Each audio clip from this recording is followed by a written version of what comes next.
ভাল লৰা কাক কয় যে নেকি এতিয়া 2025 বছৰত মোৰ 23 বছৰ ভৰি দিব 23 বছৰত মানে হুমাম এতিয়াও হৰলিক্স খাই আছো কোনে মদ চট খাই কিমান কি নতুন পাৰ্টি কৰি আছে আৰু মই হৰলিক্স খাইছো মুটকে আৰু ভাল লৰা কবাত আছে নেকি বাৰু এনেকুৱা ধৰণৰ লৰা কোনোবা এটা পানী দিম এতিয়া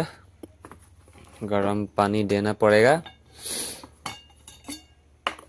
दे देता हूँ पानी दे दिया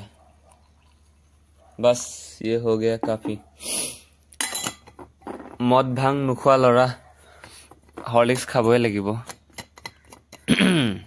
देसी চামুচ এখনে লৰাই দিও देसी চামুচ নাই আনিবলৈ পাহৰি থাকিলো बस নহলো হ'ব চাকু চামুচ নহলো হ'ব চাকুৱে বেষ্ট बस हो गया খাওয়া লাগে এতিয়া